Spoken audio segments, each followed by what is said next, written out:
നേരത്തെ പല റിപ്പോർട്ടുകൾ ഇസ്രായേൽ മാധ്യമങ്ങൾ റിപ്പോർട്ട് ചെയ്തതനുസരിച്ച്, ഇസ്രായേലിലെ മിലിറ്ററി ഓഫീസേഴ്സ് റിപ്പോർട്ട് ചെയ്തതനുസരിച്ച് ഖമനേയി കൊല്ലപ്പെട്ടു എന്ന് പറഞ്ഞല്ലാതെ ആദ്യമായി ഒരു സ്ട്രോങ് വോയിസ് ഓഫ് കമാൻഡിൽ, ആദ്യമായി ഒരു അതോറിറ്റേറ്റീവായ ഒരു ഡിക്ലറേഷൻ വരുന്നത് ഇപ്പോൾ ട്രംപിന്റെ ഭാഗത്തു നിന്നാണ്. അമേരിക്കൻ പ്രസിഡന്റായ ഡൊണാൾഡ് ട്രംപ് പ്രഖ്യാപിക്കുന്നു, ഡൊണാൾഡ് ട്രംപ് പറയുന്നു ഖമനേയി കൊല്ലപ്പെട്ടു എന്ന്. അത് ഏതെങ്കിലും ഒരു തെളിവോ അല്ലെങ്കിൽ ഈ പറയുന്ന മൃതദേഹത്തിൻ്റെയോ ഈ പറയുന്ന കൊല്ലപ്പെട്ട് കിടക്കുന്ന ദൃശ്യങ്ങളോ ഒന്നും പുറത്തു വിട്ടല്ല പറയുന്നത്, വാക്കുകളിലാണ്. അതുകൊണ്ട് തന്നെ അത് ഒരു പ്രൊപ്പഗണ്ടയാണോ, അതിനപ്പുറത്തേക്ക് വസ്തുതയുണ്ടോ എന്ന കാര്യങ്ങളൊക്കെ വരും മണിക്കൂറിലാണ് വ്യക്തമാവുക. എന്തായാലും ഇത് ഇറാനെ സംബന്ധിച്ചിടത്തോളം വലിയ കോട്ടമാണ്. ഒന്നെങ്കിൽ അവർക്ക് അവരുടെ പരമോന്നത നേതാവ് കൊല്ലപ്പെട്ടിട്ടില്ല എന്ന് കാണിക്കാൻ വേണ്ടി പരമോന്നത നേതാവിനെ വെളിച്ചത്തിൽ കൊണ്ടുവരേണ്ടി വരും, മാധ്യമങ്ങൾ അഭിസംബോധന ചെയ്യേണ്ടി വരും.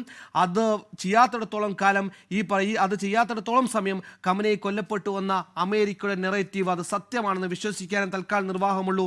അങ്ങനെയാണെങ്കിൽ ഖമനേയി കൊല്ലപ്പെട്ടിട്ടുണ്ടെങ്കിൽ അത് ഈ പറയുന്ന ഇറാൻ റവല്യൂഷണറി ഗാർഡിനും ഈ പറയുന്ന ഖമനേയി ഭരണകൂടത്തിനും കനത്ത തിരിച്ചടിയാണ്. ഖമനേയി കൊലപ്പെടുത്തിയത് കൊണ്ട് മാത്രം ഇറാനിൽ ഭരണം പിടിച്ചെടുക്കാനാകില്ല എന്ന് അമേരിക്ക കൃത്യമായി അറിയാം. കാരണം ഖമനേയിക്ക് ഒരു സക്സസർ ഉണ്ടാവും, ഒരു പിൻഗാമി ഉണ്ടാവും. അതിൻ്റെ സിസ്റ്റം അങ്ങനെയാണ് അവർ ഡിസൈൻ ചെയ്ത് വെച്ചിരിക്കുന്നത്. അതിനപ്പുറത്തേക്ക് ഖമനേയി കൊല്ലപ്പെട്ടു എന്ന് വരുത്തി തീർത്ത് ഖമനേയി കൊല്ലപ്പെട്ടിട്ടുണ്ടെങ്കിൽ ഈ പറയുന്ന കുറച്ച് സമയത്തേക്കെങ്കിലും ഇറാൻ റവല്യൂഷണറി ഗാർഡിൻ്റെയും ഖമനേയി ഭരണകൂടത്തിൻ്റെയും ഒരു ഊർജ്ജമില്ലാതാകും. ഈ ഊർജ്ജമില്ലാതാകുന്ന അവർ ഫ്യൂൽ അല്ലാതെ നിൽക്കുന്ന ഈ സമയം അത് പ്രക്ഷോഭകാരോട് ഉപയോഗപ്പെടുത്തി ഇത് സുവർണാവസരമായി കണ്ട് റവല്യൂഷണറി ഗാർഡിൽ ഈ യുദ്ധത്തോട് മടുപ്പുള്ള കീഴടങ്ങാൻ തയ്യാറാക്കുന്ന റവല്യൂഷണറി ഗാർഡിനോടൊപ്പം ചേർന്നുകൊണ്ട് നിങ്ങൾ ഭരണം പിടിച്ചെടുക്കൂ എന്ന ആഹ്വാനം കൂടി ഇറാൻ ജനതയോട് നടത്തുന്നു. ഇറാൻ ജനതയോടും നമുക്ക് പറയാൻ പറ്റില്ല, ഇറാൻ പ്രക്ഷോഭകാരികളോട് ട്രംപ് നടത്തുന്നു. ഇത് തന്നെയാണ് ഇസ്രായേലും അമേരിക്കയും ഇത്രയും ദിവസങ്ങൾ കൊണ്ട് ലക്ഷ്യമിട്ടത്. ഒരു ആണവ നിരായുധീകരണത്തിൻ്റെ പേരിൽ തുടങ്ങിയ ചർച്ചയിൽ ഒരു 4ാം റൗണ്ട് ബാക്കി നിൽക്കെ 3ാം റൗണ്ട് കഴിഞ്ഞ ഉടൻ തന്നെ അപ്രതീക്ഷിതമായി ഇറാനെ ആക്രമിച്ചൊരു ലക്ഷ്യം വെച്ചത് ആണവ നിരായുധീകരണമല്ല, യുറേനിയം സംരക്ഷിക്കുന്ന അവസാനിപ്പിക്കില്ല, ഖമനേയും ഭരണകൂടത്തെയും ഇല്ലാതാക്കുക എന്നുള്ളത് മാത്രമായിരുന്നു.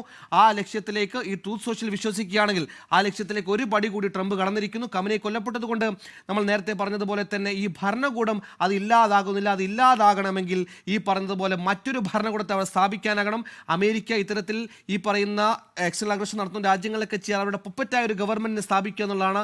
അത് ഇറാനിൽ പോസിബിൾ ആണെങ്കിൽ ഒരിക്കലും ഖമനയുടെ അനുയായികളിൽ നിന്ന് അത്തരത്തിലുള്ള ഗവൺമെന്റിനെ സൃഷ്ടിച്ചെടുക്കാൻ ഈ പറയുന്ന അമേരിക്കയിൽ സാധിക്കില്ല. അത് സൃഷ്ടിച്ചെടുക്കണമെങ്കിൽ ഈ ഭരണകൂടവുമായി പോരടിക്കുന്ന, ഈ ഭരണകൂടവുമായി മതിപ്പിലില്ലാത്ത, അവരുമായി രസത്തിലില്ലാത്ത ഒരു സംവിധാനത്തെ അവിടെ സ്ഥാപിച്ചതിന് ശേഷം മാത്രമേ ഭരണം പിടിച്ചെടുക്കാനാകൂ.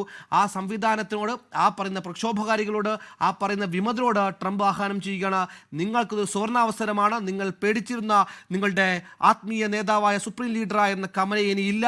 ഖമനേയെ ബാക്കപ്പ് ചെയ്തുകൊണ്ടിരുന്ന ഇറാൻ റവല്യൂഷണറി ഗാർഡിന്റെ ശക്തി ക്ഷയിച്ചുകൊണ്ടിരിക്കുന്നു, അവരുടെ ഉന്നത നേതാക്കളെ കൊലപ്പെടുത്തിക്കൊണ്ടിരിക്കുന്നു.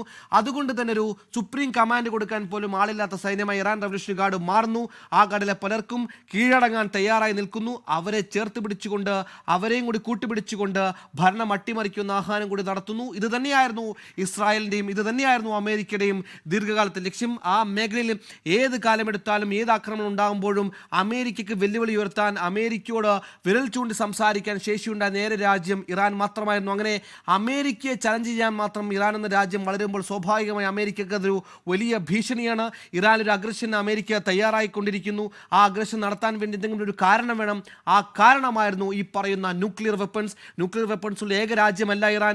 ഇറാൻ സമ്പുഷ്ടീകരണമുള്ള ഏക രാജ്യമല്ല ഇറാൻ. ഒരുപാട് രാജ്യങ്ങൾക്കുള്ള ആണവായുധങ്ങളും ഒരുപാട് രാജ്യങ്ങൾ ചെയ്യുന്ന യുറേനിയം സമ്പുഷ്ടീകരണവുമാണ് ഇറാൻ നടത്തിയിരുന്നതിനപ്പുറത്തേക്ക് ഇതൊരു കോസാണ് ഈ പറയുന്ന ഇറാനിലേക്ക് ഇടിച്ചു കയറാൻ. നമ്മൾ പറഞ്ഞതുപോലെ ഇറാഖിലേക്ക് 2003 അമേരിക്ക ഇടിച്ചു കയറിയത് വെപ്പൺ ഓഫ് മാസ് ഡിസ്ട്രക്ഷൻ, ഒരു വലിയ വെപ്പൺ അവിടെ ഉണ്ടെന്ന പേരിലായിരുന്നു. പക്ഷേ ലക്ഷ്യം ഭരണമായിരുന്നു, ലക്ഷ്യം പെട്രോളായിരുന്നു. സമാനമായും ഇറാനിലും അവർ ലക്ഷ്യം വെച്ചത് ഇറാൻ ഭരണകൂടത്തെ തൂത്തെറിഞ്ഞുകൊണ്ട് അവിടെ അമേരിക്കയുടെ ഇംഗിതങ്ങൾക്കനുസരിച്ച് പ്രവർത്തിക്കുന്ന ഭരണകൂടത്തെ സ്ഥാപിക്കലായിരുന്നു. അതിനവർ ആ കളത്തിലേക്ക് കയറിച്ചെല്ലാൻ, ആ ഗ്രൗണ്ടിലേക്ക് കയറിച്ചെല്ലാൻ ഒരു ബോൾ മാത്രമായിരുന്നു ഈ പറയുന്ന ആണവ നിരായുധീകരണം എന്ന പോയിന്റ് നമുക്ക് മനസ്സിലാക്കേണ്ടി വരും. ഈ പറയുന്ന ട്രൂത്ത് സോഷ്യൽ എടുത്ത് പരിശോധിക്കുകയാണെങ്കിൽ, ട്രൂത്ത് സോഷ്യലിലെ ട്രംപിൻ്റെ പോസ്റ്റ് എടുത്ത് പരിശോധിക്കുകയാണെങ്കിൽ ഈ പറയുന്ന ഖമനേയി കൊല്ലപ്പെട്ടു എന്നത് നമുക്ക് ഖമനേയി കൊല്ലപ്പെട്ടു എന്ന പ്രഖ്യാപനമാണ് നടത്തുന്നത്. അത്രത്തോളം വാസ്തവമാണെന്ന കാര്യത്തിൽ ഇറാൻ്റെ ഔദ്യോഗിക സ്ഥിരീകരണം വരാൻ നമുക്കൊരു തീരുമാനം എടുക്കാനായില്ല. എന്തായാലും ഈ ഓരോ പോസ്റ്റുകൾ വരുമ്പോൾ ഒരു അമേരിക്കൻ പ്രസിഡന്റ് തന്നെ ഖമനേയി കൊല്ലപ്പെട്ടു എന്ന് വരുമ്പോൾ അത് സ്വാഭാവികമായും ഇറാനെ പ്രതിരോധത്തിലാക്കും. എത്രയും വേഗത്തിൽ ഖമനേയി കൊല്ലപ്പെട്ടിട്ടെങ്കിൽ ഖമനേയെ അഭിസംബോധന ചെയ്യേണ്ട ഒരു ആവശ്യകത ഇറാന് മേൽ കൂടിക്കൂടി വരികയാണ്. ഖമനേയി കൊല്ലപ്പെട്ടോ ഇല്ലയോ എന്നതിന് ഇറാൻ കൂടുതൽ വേഗത്തിൽ മറുപടി പറയേണ്ടി വരും. അബ്ബാസ് അരിക്ചിയൊക്കെ, അതായത് ഇറാൻ വിദേശകാര്യമന്ത്രിയൊക്കെ നേരത്തെ തന്നെ കൊല്ലപ്പെട്ടിട്ടില്ല എന്ന് പല ആവർത്തി പറയുമ്പോഴും ഒരു ഫോട്ടോ വീഡിയോ ദൃശ്യങ്ങൾ പോലും പുറത്തു വിട്ടിരുന്നില്ല. അതുകൊണ്ട് തന്നെ എത്രയും വേഗത്തിൽ ഖമനേയെ പൊതുമധ്യത്തിൽ പ്രത്യക്ഷപ്പെടുത്തുക, അവിടുത്തെ ജനതയെ അഭിസംബോധന ചെയ്യിപ്പിക്കുക എന്നുള്ളതിൻ്റെ ആവശ്യകത ഇറാന് മുമ്പിൽ കൂടി കൂടിക്കൂടി വരികയാണ്.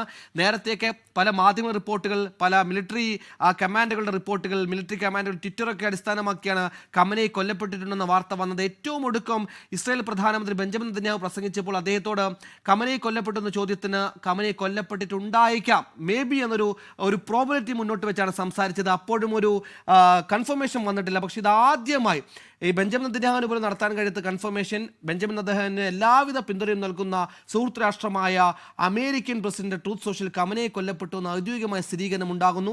ചരിത്രത്തിൽ ആദ്യമാണ് ഖമനേയി കൊല്ലപ്പെട്ടു എന്ന വാർത്ത അമേരിക്ക ഡൊണാൾഡ് ജി ട്രംപ് പുറത്തേക്ക് വിടുന്നത്. അതുകൊണ്ട് തന്നെ ഇതിന് വിശ്വാസം സംബന്ധിച്ച ചോദ്യങ്ങളൊക്കെ അവിടെ നിൽക്കുമ്പോൾ തന്നെ കൊല്ലപ്പെട്ടു എന്ന് പറഞ്ഞ ഖമനേയി കൊല്ലപ്പെട്ടിട്ടില്ല എന്ന് തെളിയിക്കലാണ് ഏറ്റവും പ്രധാനപ്പെട്ട കാര്യം. അത് ഇറാന് മൂലം പ്രതിരോധമാണ്, അല്ലെങ്കിൽ ഇറാന് സമ്മതിക്കേണ്ടി വരും ഖമനേയി കൊല്ലപ്പെട്ടു എന്ന്.